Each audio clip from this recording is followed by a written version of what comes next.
Students, उस समय मूर्तिकला और चित्रकला का भी विकास हुआ।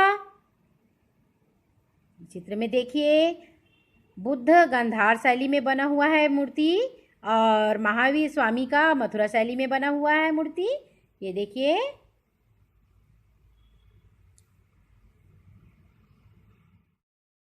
स्टूडेंट्स, ये हैं कनिष्क के सिक्कों की बनावट। व्यापार में सोने चांदी के सिक्कों का भी उस समय बहुत महत्व था। अजातशत्रु और अशोक के समय के सिक्के चांदी या तांबे के टुकड़ों पर एक तरह के निशानों या ठप्पा आहत लगाकर बनाए जाते थे। ये देखिए, एक तरह का निशान है। ये देखिए, बना हुआ चित्र बना हुआ है।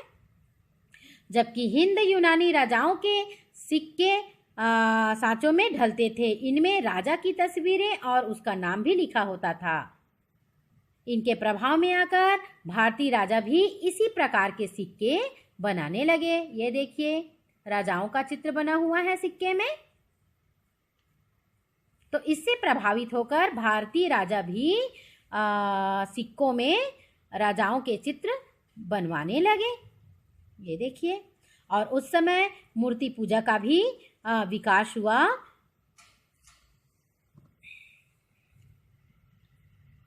उन दिनों गांधार और मथुरा में मूर्तिकला का काफी विकास हुआ।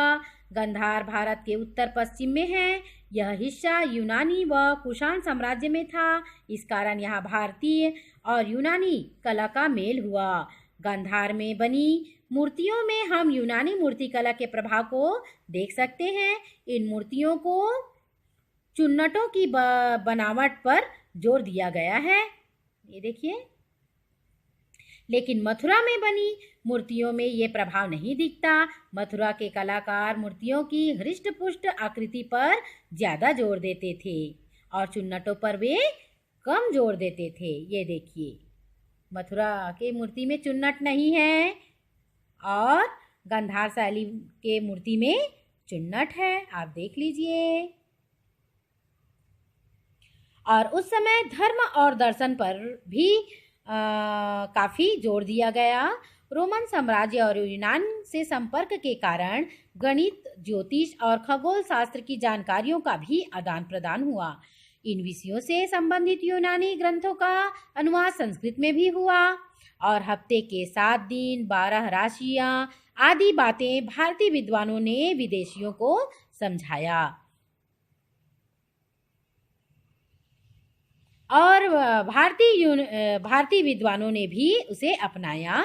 जबकि उन्होंने शून्य, दशमलव चिन्ह आदि भारतीय विद्वानों से अपनाया। यूनानी यात्रियों ने भारतीय धर्म व दर्शन की जानकारियां अपने भूगोल और इतिहास की किताबों में लिखा। भारत से जो बौद्ध भिक्षु व भ्रमण करने के लिए जो आते थे, उन दिनों चीन, मध्य एशिया व दक्षिण पूर्वी एशिया गए थे और उन्होंने वहाँ के लोगों की सोच, दर्शन और धर्म पर गहरा प्रभाव डाला। दक्षिण पूर्वी एशियाई देशों में भी भारतीय मंदिरों की तरह भव्य मंदिरों का भी विकास हुआ। जैसे कंबोडिया में अंकोर वाट मंदिर बना हुआ है। जावा में बोरोबुदुर आज भी उस क्षेत्र का सबसे बड़ा बौद्ध मंदिर है। इस प्रकार इंडोनेशिया में रामायण की कथा बहुत लोकप्रिय है आज भी। उन दिनों भारत में चिकित्सा शास्त्र काफी विकसित हुआ। इस पर 2 विश्व ग्रंथ भी लिखे गए हैं। कौन कौन से? चरक संहिता और सुश्रुत संहिता लिखे गए हैं। इस प्रकार यह भारतीय इतिहास में एक महत्वपूर्ण काल था। तो स्टूडेंट्स, हमने जाना धर्म और दर्शन के बारे में।